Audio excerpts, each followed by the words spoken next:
Welcome to Audit the Audit, where we sort out the who and what and the right and wrong of police interactions. This episode covers self-incrimination, inattentive driving, and driver condition reports, and is brought to us by Code Blue Cam's channel. Be sure to check out the description below and give them the credit that they deserve. Before we dive into the interaction, I want to give a big thanks to the sponsor of this episode, Surfshark. Surfshark is a premier VPN service that offers unparalleled digital security and a host of privacy features designed to make your browsing experience safe and anonymous. Along with being one of the most secure VPN tunnels on the market, Surfshark also allows its users to bypass region restrictions on popular platforms like YouTube and Netflix and view content that is not normally available in your country. Thanks to Surfshark, I can still catch my favorite episodes of The Office, even though it was removed from the US Netflix catalog. A Surfshark subscription is totally unlimited, which means that you can use it on as many devices as you like, and even on all of them at once. No other VPN service offers that much accessibility. Right now, Surfshark is offering the ATA community an 83% discount with an additional 4 months completely free. With 24-hour customer service and a 30-day money-back guarantee, you have absolutely nothing to lose. So click the link in the description to claim your exclusive offer now. Thanks again to Surfshark for sponsoring this episode. On May 16, 2021, Deputy Gomez of the Kenosha County Sheriff's Department attempted to pull over a 38-year-old Tesla driver who Deputy Gomez believed to be sleeping in Kenosha County, Wisconsin. Deputy Gomez activated his lights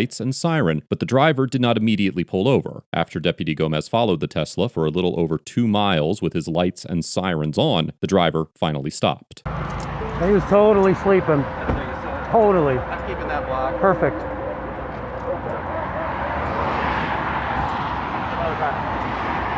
out of the car, please. Go ahead. How we doing, sir? The reason I'm stopping you is I followed you for about 2 miles and you were sleeping. You were totally like this in the car. Why would we drive like that? I was okay. No, you were sleeping. I was a little bit tired. No, you were sleeping, sir. I was upside of you. I was looking at you and you were doing this. Your eyes were closed.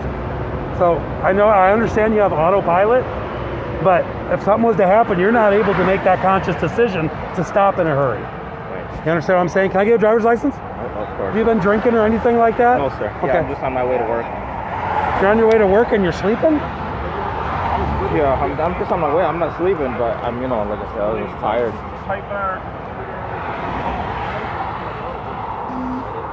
Do you have insurance as well? I don't have the card. I have a... Okay, you have it on your phone? Yeah. Okay. So you're on your way to work, but you're sleeping. Well, I'm not sleeping, but like I said, I'm on my way to work. We had a person call you in sleeping. Okay. And I saw you They sleeping. followed you from Illinois all the way to Highway 50, and then he got alongside you, and you were knocked out. You were like this, with your head pointed that way. Like I said, I am tired. I'm on my way into work. But I get the auto option, but you still have to be awake and doing things. You're not able to make a quick decision. Yeah. I mean, I don't have the full service yet. I don't think it's available for everybody. 241.4. Okay. I'm gonna run your license. I'll be right back. Okay. Yep. Hold on. The driver denies sleeping and only admits that he was tired, which protected his ability to defend himself in court. If the driver were to be charged with a crime or traffic offense, the government would have to prove that he violated whatever law he was charged with violating. If the driver had admitted that he had fallen asleep, he essentially would be helping the prosecutor make their case against him, as any statements he made could be used as evidence of his guilt. However, since the driver did not admit to sleeping, and his vehicle did not deviate from its course on autopilot, the only real evidence that supported Deputy Gomez's belief that the driver was sleeping was his personal observations that the driver was not looking at the road and sitting in a relaxed position. These observations, as well as the fact that the driver did not immediately pull over, could be explained by the driver simply being tired rather than because he was sleeping. By not admitting that he was sleeping, the driver gave himself a better chance of beating any charges that may be filed against him in court. This situation is a classic example of why individuals should not make admissions of guilt to police officers and be careful not to incriminate themselves when speaking to police. The Fifth Amendment protects citizens from being compelled to incriminate themselves, and this interaction should serve as a reminder that citizens should make use of this right whenever they encounter members of law enforcement. Nothing illegal in the car? No, sir. No medications or anything like that? No. Do you mind if I look inside the vehicle? Yeah, go ahead. All right. What was that, Sam?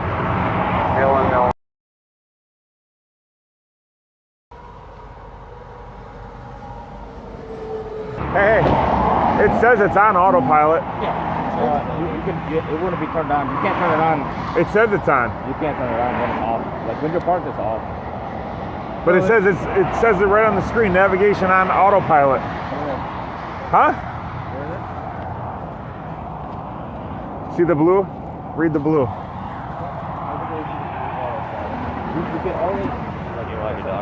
Huh? Okay. Well, there's no way you were driving your car like this. There's no way. I'm just telling you. Slide back over there. Yeah, come over here for us. There's no way you could be driving your car when I'm upside of you and you're sleeping. So I'm just telling you, sir. No, I understand. Or you would have been all over the road. Just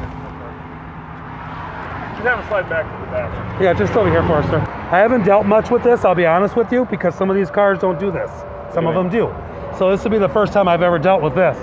But there's got to be some restrictions that say you don't just put it in autopilot and then go to sleep. So that's one thing I'm worried about. And again, that was not the situation. How can you say that when I watched you sleeping? You're trying to tell me you were awake when I know you weren't. I understand. I was tired, and I should have probably pulled over. And You didn't, I had my lights and sirens going for about 20 seconds, and you didn't pull over. Then I got behind you, told dispatch you're not acting. You're doing nothing to my lights. Okay. You're still sleeping. Okay. Finally, you woke up and then come over to the side of the road. But I've got a time delay. It's recorded, cameras, everything recorded, and you weren't doing anything, and I was following you with my lights going and sirens, which means you were sleeping.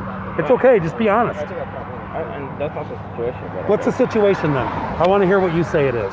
Sure. I was tired. I apologize. So you're telling me you were not sleeping? I was tired. I'm That's not not saying I'm not tired. You know, Were you sleeping in this car? I was not sleeping. Okay. Well, you're going to get a ticket now because you were sleeping. No, I'm not going to argue with you. No, I don't. Okay.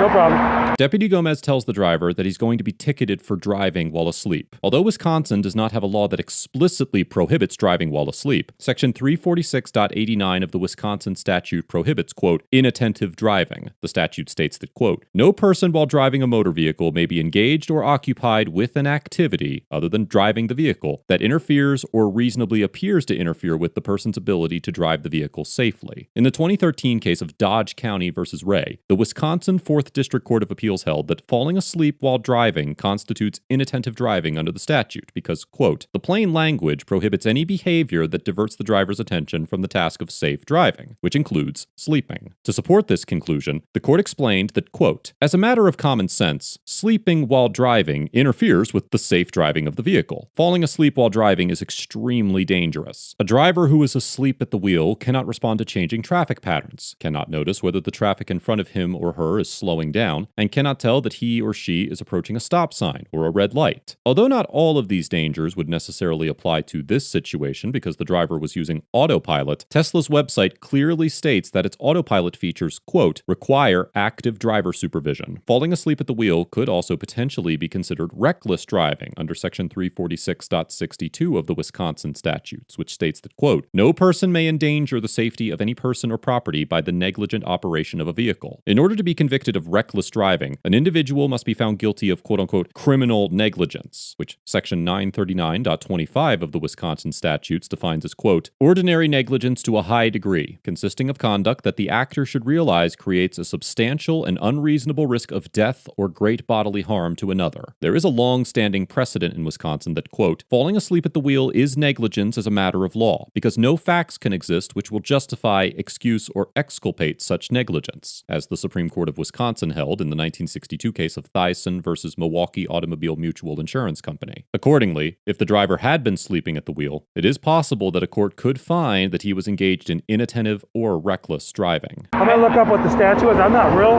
familiar. Inattentive driving, type ID on tracks, and you're done. Okay. That's just crazy, man. It's scary to think, like, he got alongside of you, man. That's why all three of us came. If someone's not holding the steering wheel for 30 seconds, it will automatically turn off autopilot for the rest of the commute.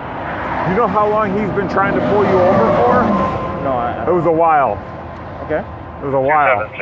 So I have a question. Do you have any medical conditions? Do you suffer from narcolepsy or anything like that that makes you just fall asleep? No, sir. You have nothing like that? No.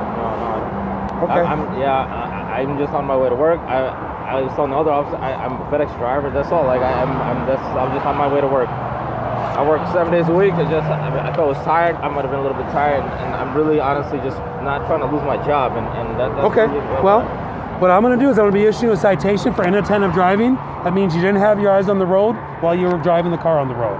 Okay. Second thing I'm going to do, and then I'm going to end up towing your car. Listen, before you say anything, Oh my goodness. you have had 2 priors last year for the same thing. People called you in August and February of 2020, where they observed you on the interstate sleeping. So That's in our county. We don't even know about Illinois or Racine County or anything. That's 2 priors in our county. This is your 3rd time of people calling you and sleeping in this black Tesla. So I'm going to tow the car. You can pick it up later or with somebody that's not what I believe to be sleeping, tired, unable to drive their car. Or you can, the best thing is I can take you somewhere, either gas station or wherever, and then I'll give you the tow information, who's got the vehicle. It's going to be Jensen's. I don't think you're safe to drive right now. If you were to take off and get in an accident, it would be me, and I don't want to be responsible. Honestly, officer, Here's your citation for today's incident. The other thing, he's going to do a driver condition report. Yep. That's going to go to the state DOT just to have you checked out, because we can't have you sleeping behind the wheel, man. Yep, I'm doing a full report where they're going to bring you in and talk to you and figure out, do an investigation. It's called the driver condition report. Okay. Because of what's going on, I got to make sure everybody's safe. And to me, that's not being safe, sir. Deputy Gomez issues the driver a ticket for inattentive driving and tells him that he's going to tow his Tesla because he believes that it would be dangerous to allow the driver back on the road. Deputy Gomez then informs the driver that he will be completing and submitting a driver condition report regarding the incident. A driver condition or behavior report, also known as Wisconsin Department of Transportation Form MV3141, is a form that individuals can use to report drivers who could be dangerous behind the wheel because of a medical condition, and law enforcement officers, medical doctors, and private citizens can file this report at their discretion. The Department of Transportation reviews the submitted reports to determine if there is a quote-unquote good cause for action as authorized under Section 343.16 of the Wisconsin statutes, which states that, quote, whenever the Secretary has good cause to believe that an operator is incompetent or otherwise not qualified to be licensed, the Secretary may, upon written notice of at least 5 days to the licensee, require the licensee to submit to an examination. This examination may include a road test, a knowledge test, a medical report, a vision exam or screening, or any combination of the 4. Based on the results of the examination, the department can cancel the driver's license or place restrictions on their license, but it can also permit the driver to maintain full privileges if they pass the examination with no issues. This type of reporting program is common, and although the details vary between jurisdictions, many states request that citizens report individuals who could be dangerous if allowed to drive. In this situation, Deputy Gomez's driver condition or behavior report could cause the driver to be required to complete testing that demonstrates his ability to drive, and he could even lose his license as a result. Okay, so I'm going to have you sit in my car and I can either give you a ride to a gas station, but you can't take the car. I can't go to work today then? You can probably You go to work. you just got to find a ride. We're not going to let you drive. I mean, it's all the way in Cudahy. I don't know how I can make it from... Well, I would get on your phone. I can take you to either a gas station, a truck stop over here, where somebody can come pick you up, let them know you're going to be a little bit late. But right now, you can't take your car. After the driver received his citation for inattentive driving, the Tesla was towed, and Deputy Gomez gave the driver a ride to a nearby gas station. He also informed the driver of how and where he could pick up his vehicle. Because the driver's name is unknown, it is unclear whether he fought the charge or if he intends to file a complaint or pursue any sort of legal action. Overall, the Kenosha County deputies get an A for maintaining a composed and professional demeanor, conducting a legitimate traffic stop, and for remaining within the bounds of their authority throughout the interaction. Nothing about this stop suggests that any kind of police misconduct occurred, and this interaction should serve as a reminder that thousands of legitimate and uneventful police interactions occur on a daily basis, and a vast majority of those interactions result in violations being corrected and crimes being stopped. This channel often features interactions where members of law enforcement commit acts of misconduct, but it is important to bear in mind that not every police encounter is unwarranted, and that police officers do effectuate positive change and create safer communities around the country. If the driver was asleep, as Deputy Gomez alleged, then there's no denying that the deputy's actions created a safer roadway for the public. And it is difficult to fault the deputy for towing the driver's car and ensuring a follow-up investigation was conducted considering the driver's driving history. I commend the Kenosha deputies for carrying out this stop with a professional attitude and ensuring that the driver did not put others at risk again. The driver gets an A-, because although he failed to verbally invoke his right to remain silent, he remained calm and collected throughout the interaction, refused to admit guilt to the deputies, and challenged Officer Gomez's allegations with relative success. Although there is evidence to suggest the driver may have been sleeping at the wheel, he could still have a chance to prove his innocence in court, considering that he never admitted guilt to the deputies. As mentioned earlier, the only evidence to support a case against the driver is his refusal to stop immediately and Deputy Gomez's alleged observations,